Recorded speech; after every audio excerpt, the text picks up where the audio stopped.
about dispute management. Hi all, can you hear me?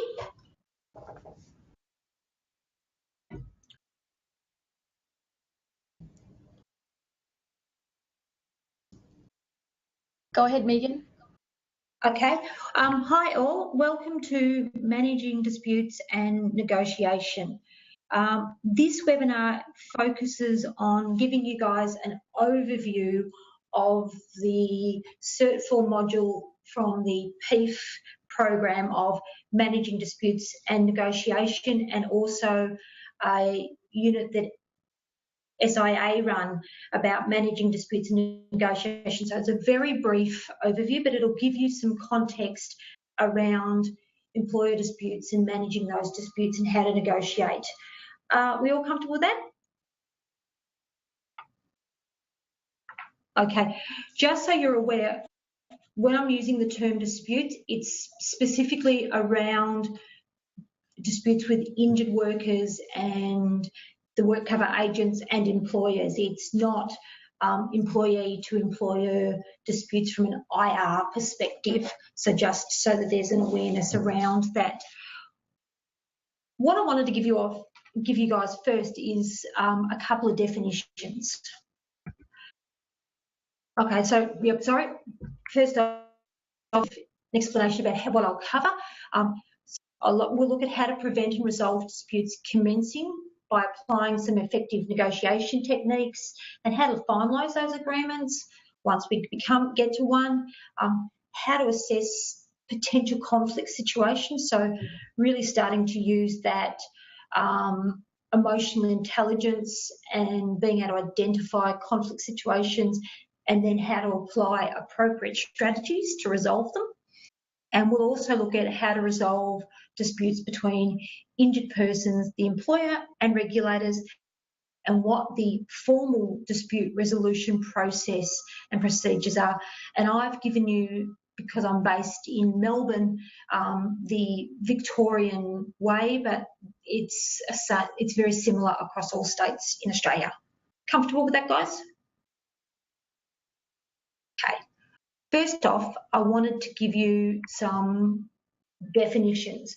The definition of negotiation is starting to look at methods around people can settle differences without having to go down a formal path. We all experience negotiation in our day-to-day life. As injury managers and claims people and return to work coordinators, and as managers, we are constantly in processes of negotiation, whether that be with doctors or with treatment providers or injured workers. So it's looking at ways to resolve matters without them becoming a dispute. Dispute resolution, so that's a process that falls into two major types of process. One is an adjudicative process, such as litigation or arbitration, in which a judge, a jury, an arbitrator or a conciliator will determine the outcome. Or then there's a consensual process, such as collaborative process or mediation or negotiation, in which the parties attempt to reach an agreement. With conciliation, the conciliator has powers that does allow them to make decisions, so they sort of sit across both processes. Okay. So guys, talking about the stages of negotiation when we move into that next level, in order to achieve, desirable outcomes, it's useful to follow a structured approach for negotiation. For example, in work situations, particularly return to work situations, meetings are a great way to bring all the parties together and negotiate an outcome. One of the first stages, though, is that preparation, so being prepared with your information of what you want to get from an outcome. Then there's the discussion. And the key thing with discussion, I've always found through my years of experience, is staying on point, from the perspective that If you're there specifically to have somebody coming back to work, you want to stay on that discussion and not get dragged away from it through any miscommunication. Constantly clarify the goals and confirm that understanding. Always try and negotiate towards a win-win outcome, looking at ways to provide that information clearly. Then reach an agreement. A lot of the ways that we reach agreement is through a signed return to work plan, so having the plan signed by all key parties. And then, of course, implementing that plan gives us that resolution within our negotiation process. Okay. So what do we do if the negotiation moves to conflict? That's the next thing we need to look at. So I'd like to give you a simple process around conflict management.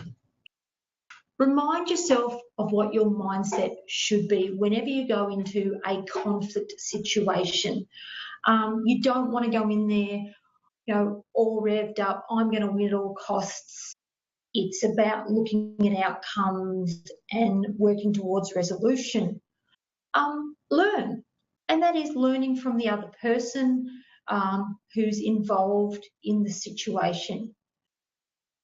Paraphrase and or critique. So providing that feedback back to that person, particularly if you can use their own terminology. Oh, you said this. Okay, so you're saying to me that your physio has recommended 5 sessions over 4 weeks. Okay. Agree on the issue. That is key in relation to conflict management. It's making sure that everybody understands the process. Simply ask the other party what they want to happen. In my years as a conciliation officer, a range of different roles, when I've gone to a conciliation conference or even a return to work meeting, I've actually asked the injured worker, what do you want? Rather than just outlining what I want, I've actually gone to them and said, what do you want? Explain what you'd like to do with or for the other party. Give a detailed outline, letting them know what you'd like to do to support them, what you can offer, and then always confirming that that's okay with them.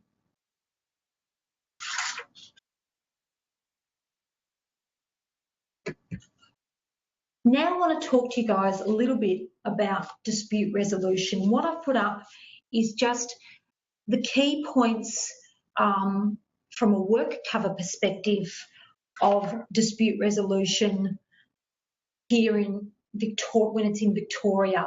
But a lot of the states have the same, or most of the states have the same process. An adverse decision is made, so perhaps a worker's entitlement to weekly payments is ceased, or there's a suspension and the worker disagrees with the decision. They can first off seek advice from the relevant authority as to what they can do.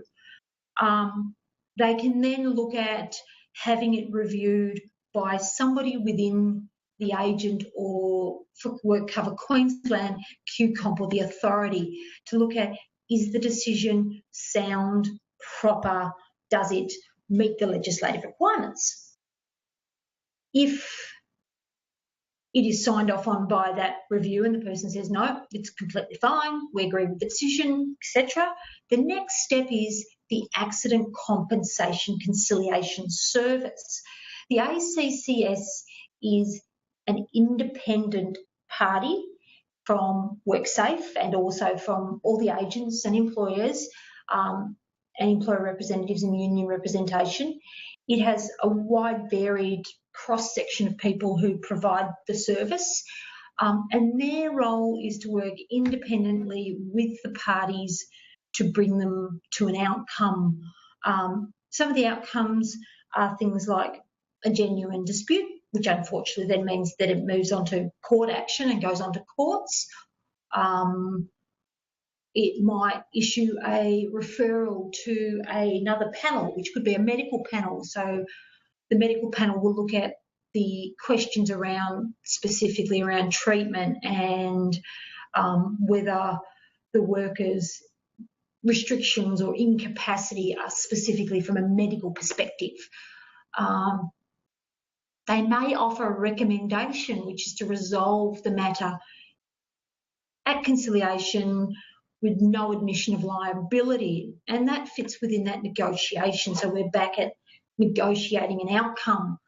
The other thing conciliators can do, which is where it does become that real dispute management, is they can issue what's called a direction, which is when they advise the agent, the work cover insurer, that they have to reinstate the workers' entitlements to compensation because the decision was unfound, it wasn't appropriate, all of those sorts of things. The matter can go to court, and it can go all the way through to the Supreme Court and High Court if it needs to, which we hope most of the time that it doesn't ever end up there. There are things like other assistance. Things can be looked at by medical panels and clinical organisations, but also just simply talking to your injured workers and talking to employers about, well, why don't we have a look and see what we can do to resolve it and support it. Okay. Within amongst all of this, there needs to be if I can say, a dispute resolution mindset of being proactive. And I'm just going to walk you through the steps. An employer tells you that there are no other duties possible at their worksite for an injured worker's return to work arrangements to be enacted. So the mindset, positive, customer focused, non-judgmental. You start to try and work through with the employer why they feel that way.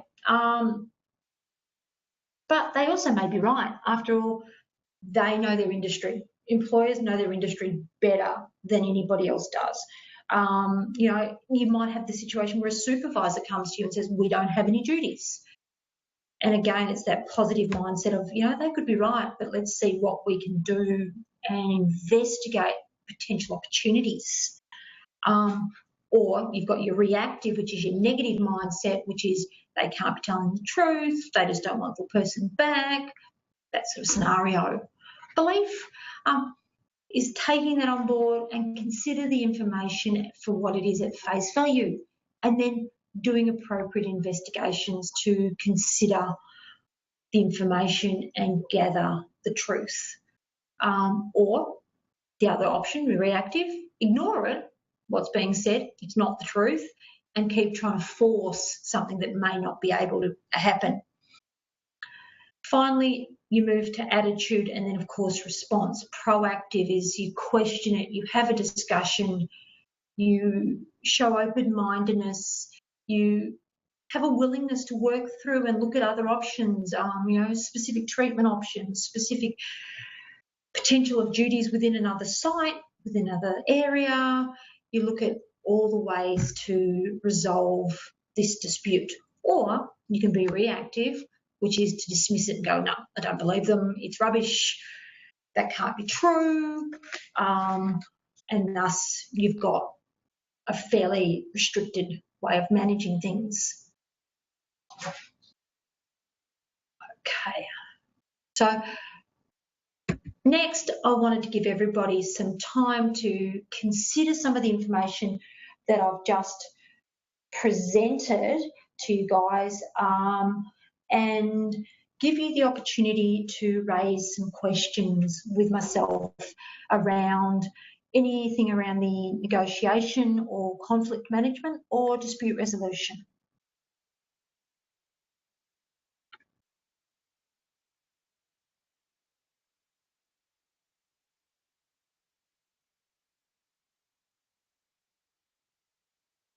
Okay, so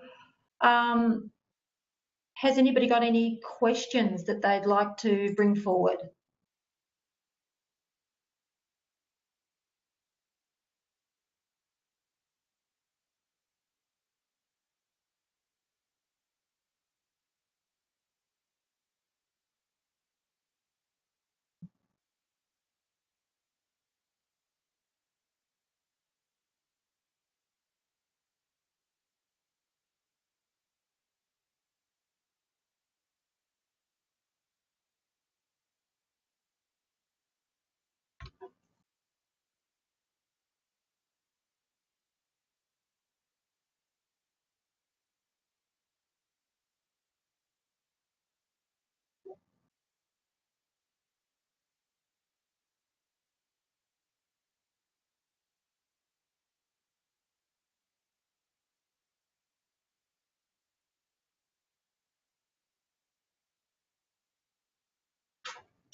Megan, I think we have got a question that's come through. Yes. So Brett's asking, is it the same model in other jurisdictions?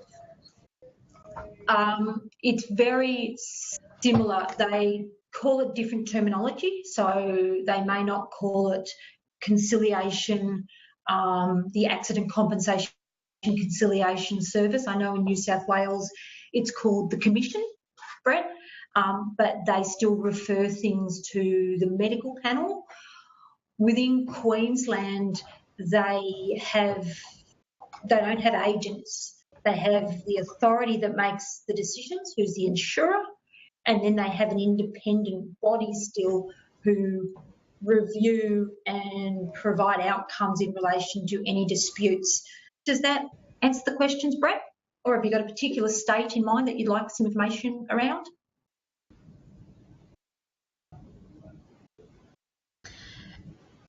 The next question we have for you is, do you have an example of a process you went through from start to finish? Sure. I've been in workers' compensation now for going on 16 years, so I've had opportunities to work in a range of different areas, but what I'll talk you through was going to conciliation. So we had a work cover claim that came through. I was working in an insurer at this time, and we needed to assess the claim. So part of that assessment process is you might arrange an assessment by a doctor, an investigation. You then gather that information and you review it on the basis of fact, pure fact. And the questions you ask are, did the injury occur out of or in the course of employment? And in some states, significant contributing factor. And the other question you ask is there a possibility the worker is not a worker within the meaning of the Act? In this case, they were, but the injury didn't actually occur out of the course of employment. It occurred outside of employment, and we were able to reject the worker's claim. The worker didn't agree with the decision, said that there'd been an aggravation. Yes, he'd had a previous non-work related incident, but he'd aggravated it at work. He advised us he didn't know about the pre-existing condition. So we then went, okay, well, he's appealed this decision, and we went to conciliation. He has to put in a request. We walked through the process of our opinion, and then he provided a response to what he believed was the actual outcome. And because of the fact that he was really only requesting 3 weeks of compensation and he had a clearance certificate, this was a time when we accepted a recommendation under what's called a no admission of liability to pay that 3 weeks compensation, but also to close off the claim. So that was end to end, from date of claim receiving through to acceptance under no admission of liability to closing the claim.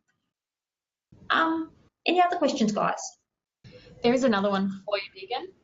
Yes. What are the top 3 reasons a negotiation fails based on your experience? How much involvement from management's required for case management to be successful?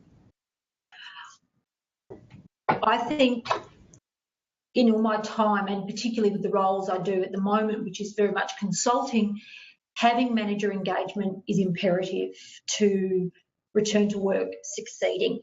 The top reasons negotiation has failed is that there's a miscommunication from the start, that the outcome that you're looking for has not been clearly explained to the key stakeholders. Other reasons are there is a perception on the part of one of the parties that I'm just not going to accept anything else but what I want. and they're not willing to be flexible, which is one of the key things you have to be, is flexible in any discussion. Secondly, a third reason, sometimes unfortunately, it just comes down to the fact that you go in there in all good faith thinking this is the outcome that everybody wants, and you haven't done your homework. It's actually not the outcome. So they're probably the three key reasons I've seen. But also, if you don't have management support for an outcome, that can really restrict your opportunities. So that management engagement and support is very, very important. Anything else, guys? Does the process change at all when it comes to psychological lengths? Yes, you have to be more, I guess, aware of the discussions that you have, and even looking at things like from a privacy perspective, and it can even be depending on what sort of psychological claim it is. If it's, say it's post-traumatic stress disorder, I've had the unfortunate or fortunate opportunity to work with some of the state government departments, and they have quite a few claims for things like post-traumatic stress. And managing those in some ways is quite simple, and managing negotiation is quite simple from the perspective that what you're doing is you provide them with the right treatment through something like an EAP service, an industrial psychologist, to get to the root of what's causing the PTSD, and you assist them with going through that, and then return to work can roll forwards. When it's that workplace bullying or he said, she said, or she said, she said type scenario, it can become more complicated. One of the key things I do is you've got to go in with a very open mind, and realise that you're walking that middle road. You really are the mediator. You're not just negotiating, you're also becoming the mediator. So you can't afford to take sides. You need to allow for that open discussion. And again, one of the key things, and I mentioned it, about documenting outcomes so that there is no, again, miscommunication, making sure, okay, so you've agreed to this, okay, so we're going to do this, and making sure that you clearly document that sort of outcome. Okay, anything further?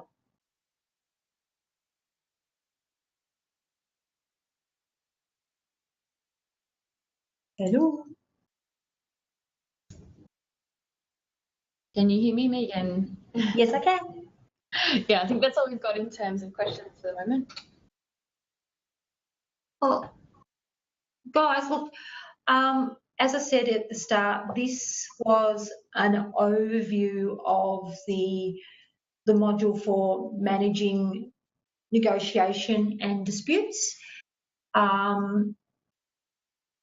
Please look into the further full module. It gives you a lot more, I guess, detailed information around how to manage those interesting disputes that you can get in the work cover scheme. But also, just so you know, the guys at SIA have my contact details. So if you've come up with any questions when you walk away this afternoon and you go, oh, I should have asked you a question, please don't hesitate to shoot me an email and I'll try and respond. I see Megan, another question. We do. So if they don't follow the documented outcomes, what happens? If you don't document the outcomes,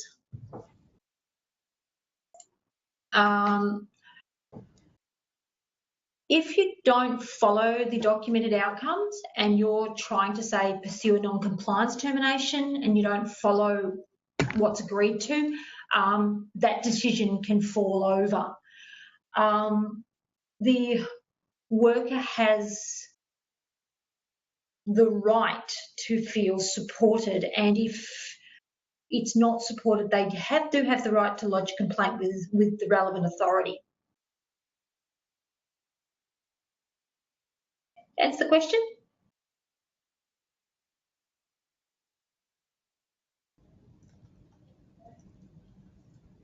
Yep. Okay.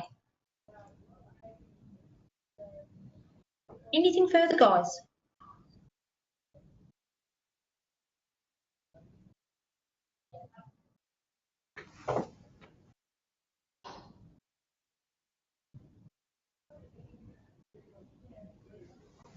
All silent.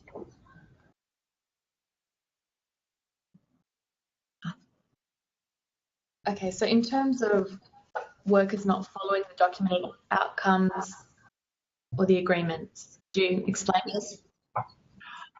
If the injured person doesn't follow the outcome, their entitlement to compensation can be initially suspended and then terminated, and that's across all states in Australia and also under Comcare legislation, that a worker's entitlement is based partly on their personal responsibility of compliance.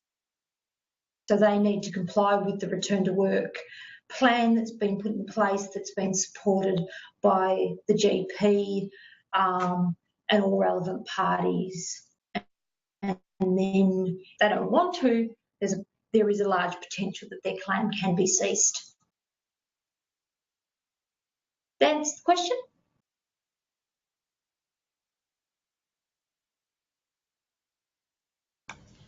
And what's the case in terms of psychological injuries? It can be exactly the same. That if a worker doesn't comply with the return to work plan that's in place, as long as their medical provider is actually supporting the plan, again, their entitlement can be ceased.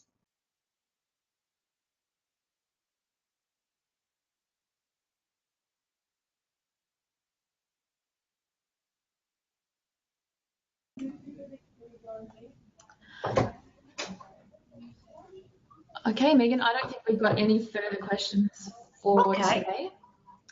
So we might wrap it up unless you've got any further content you'd like to go through.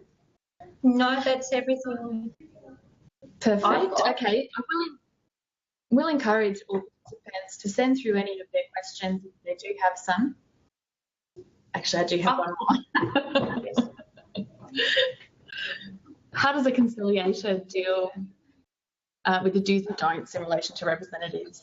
Interestingly enough, the conciliators can be quite willing to let representatives be there.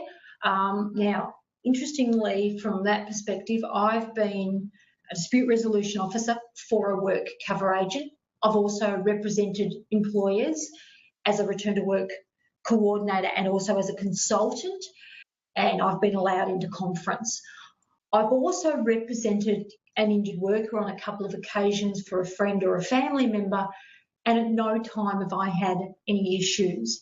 If you're talking legal representation in conciliation, conciliators are very clear about the fact that legal representation is only allowed to be there if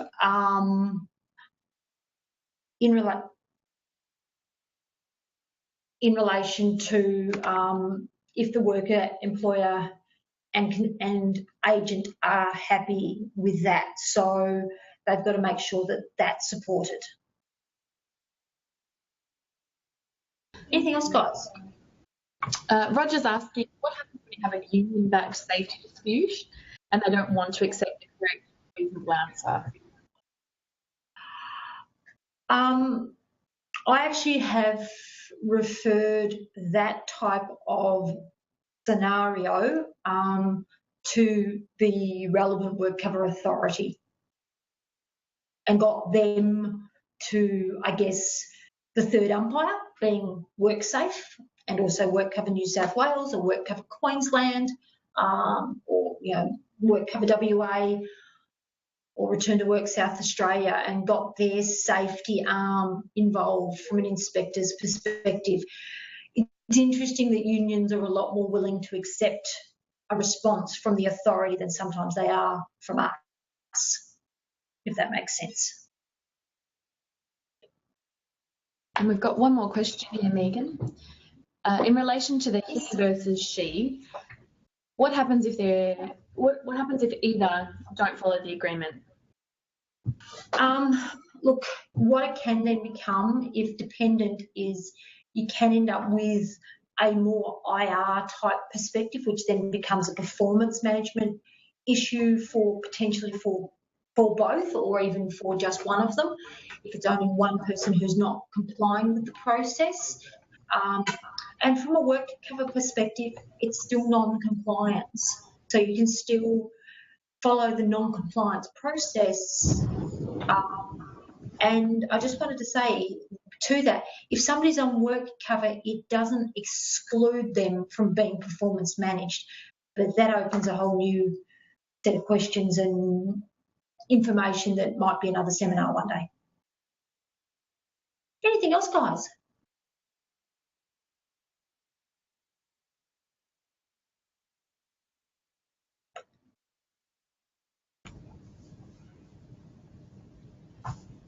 I think that seems to be the end of the questions, Megan. I think it does, yeah. Okay, so I'd like to thank everyone for joining us today for the webinar. If you do have any additional questions that you'd like to ask Megan, please feel free to send them through to events@sia.org.au and we can get them through to Megan for some other answers and we can distribute those to everyone. Thank you all for joining us today. We'll see you at the next webinar. Thanks, Megan. No worries. Thank you. See you later. Bye.